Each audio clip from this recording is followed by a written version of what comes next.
So how did you and Sam get linked up? So at the time, my jiu-jitsu coach was training under a bloke called Richard Norton, and he's really good mates with Sam. Okay.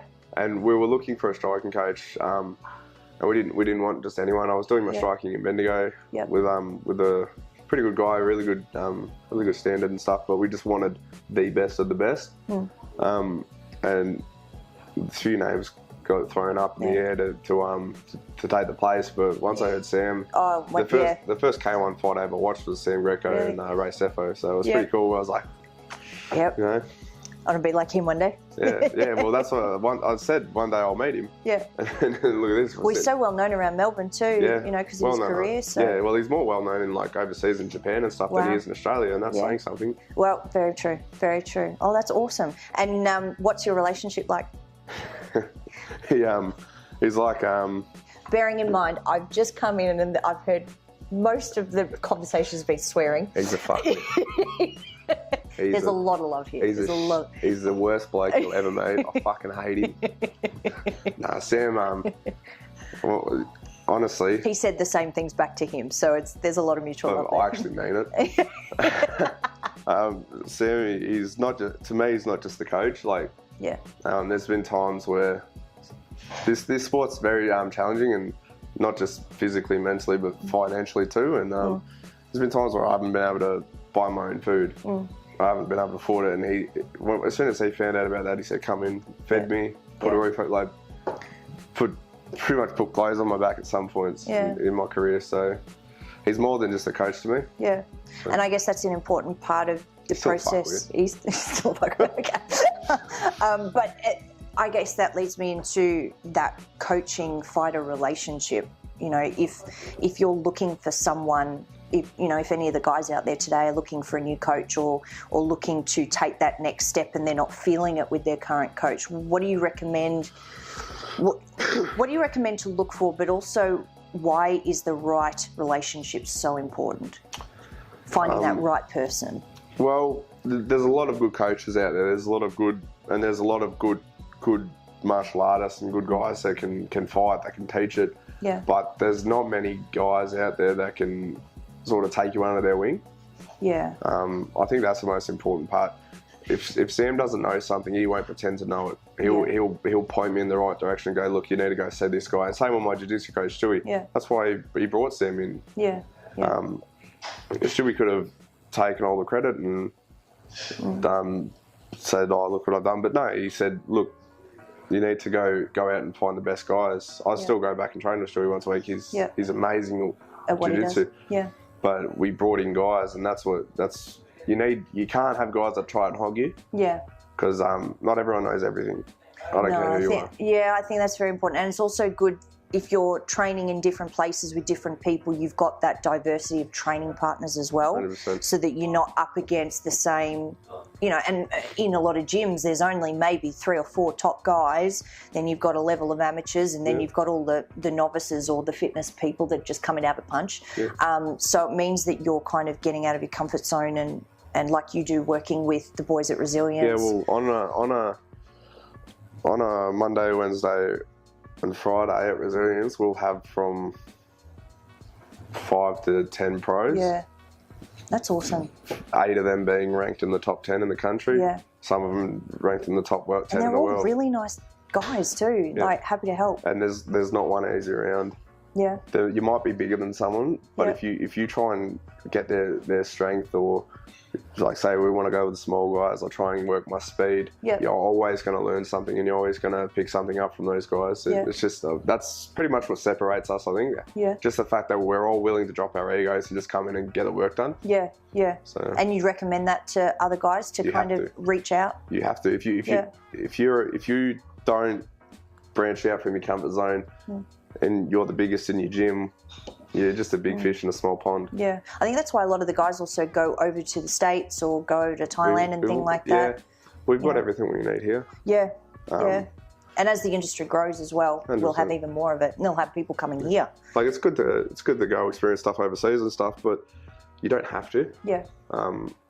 I mean, look at our guy, like Jake Matthews. He doesn't do his camp overseas. Dan didn't do his camps overseas. This was the first time he did his camp overseas. Where did he go this time? He went to Tiger Muay Thai and CBG. Yes, that's right. And he said when he got back, the one thing he took away from it was we're doing the right things. We're doing the exact same thing as they're doing. Yeah. I found that when I was training over in Thailand. I just went for a couple of weeks just to see what it was like, as everybody needs to. And that place is amazing. Yeah. But you go in and you think, okay, well, I'm doing this stuff at home. So clearly I'm in a good gym and I'm with the right people and they're teaching me the right things and I don't need to get on a plane to... Yeah. But it is, the Mai Tais are nice while you're there as well. As soon as this fight started, I'm getting on a plane going to Thailand and I just love it over there and the training and stuff. It's amazing. But it's good being in the heat too, especially if you've been injured or something like that. It keeps your muscles warm. By the time you walk the training, you're ready to go. Yeah. How do you see your persona and what brand you're trying to build? I am who I am. Yep. I don't try and be any. See so many guys and they act like dicks. And if you can pull it off, that's great. Yep. But a lot of them can't. Follow it through too. Yeah. But if you can talk shit and you sound good doing it, well, why not? But could you imagine me trying to... No. You're shit. I'm sorry. You're a shit fighter. It won't work for me. Yeah. I don't see so many people, like they see all these guys being successful and they just try and act like that when it's not their natural personality and it just comes across so fake and just it makes me cringe. Yeah. Where I just don't know who I am. I don't give a shit what people think about me.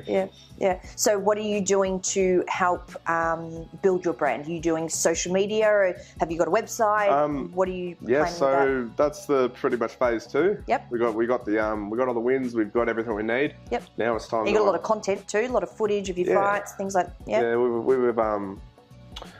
We just think it's time now to start really pushing it, trying to get out there, get some. I don't know, how would you say it? Get some followers, and interest, and because that is a big part of the sport. But I think everyone thinks you need to talk for it, but I think you just watch my fights. People seem to love them. So Yeah. No, that's good. That's good. And I guess you're putting yourself out of your comfort zone to do things like the Contender series and stuff like that. That again gives you more content. You wouldn't remember what I used to be like in interviews. Yes, I do. My name is Jim. Yeah. Jimmy's come a long way when it comes to interviews since he that was a big thing we worked on actually. Yeah. I spent hours just sitting in front of a mirror and talking chatting. Because I was terrible. Yeah. I couldn't. And it is you get a camera put in front of your face. And you just deer in headlights. It's like you've walked out into a stadium full of 20,000 people and you're expected to say something. You just the biggest thing I found was you just need to know how to take a deep breath and just go, that sounds shit. But I'll just chat and they can cut it up later. Yeah, exactly. It's not hard unless it's a live interview, but it's all right. Standing up there with someone like Frankie Barker, which you've done many a time, to do your post-fight interview, you aren't just there representing yourself. No, you're not. You're representing your coach, your teammates, your gym, everyone that's paid, between $60 and $200 to be there to watch you fight. So it's important that you do those things like talking in front of a mirror and getting comfortable with being uncomfortable. Yeah, exactly. And you're also representing those people, but you're also representing the sport. Exactly right.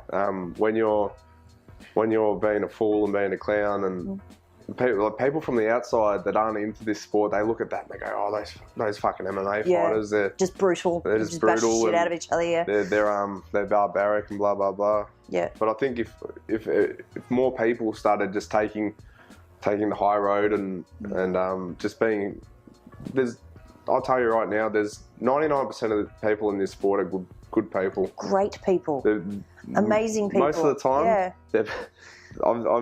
Yeah. But they try and, I don't know, a lot of people just try and be someone they're not. Yeah. And it just looks bad. Yeah. No, I agree.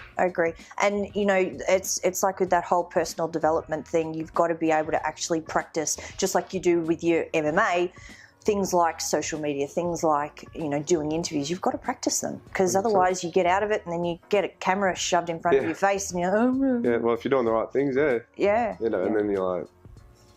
And I guess with Sam as well, he's done a lot of TV time and a lot of interviews. He was the one Yeah. He was the one that said, you need to practice because he told you, he goes, mate, your interviews are shit. At least he's honest. Yeah, well, I'd rather that. Yeah, true. That's why we went to him. We went to someone that wasn't going to tell me all these nice things. Yeah. We wanted someone that I think that's very common in our industry as well. There's a lot of hot air, and there's a lot of people that, you know, I guess say to be industry specialists and things like that. But you really need to find those people that actually have done the time and really care about your own development as well. You can't have yes men. Yeah. Ever. It doesn't help you. It's the most toxic thing in the world. Yeah. When you're doing something wrong and they're saying, "Oh, that's great, come on, keep going, doing that." Because it's your ass on television that looks like the idiot in the end. They don't really care for you. They're just there for themselves. Yeah. Where if you get someone that's going to sit you down and say, "Listen, you got to pull your fucking head in." Yeah. Well, that's worth 1 million times more than someone that's just scared to hurt your feelings. Yeah. Have you had a few of those conversations? In this room. In the corner, quietly. So yeah, we've got the 3 blokes that will do that. Yeah. We've got other people, but 3 main, and that's my old man, Sam, and my coach Stewie, my jiu-jitsu coach. So I'm pretty lucky. I've got three really good male role models, which has been worth more than anything. I don't care how successful someone is or what they've done. If you're a good person, I can take something away from that. Yeah. If you can smile through adversity and you can do all that, you're good in my books.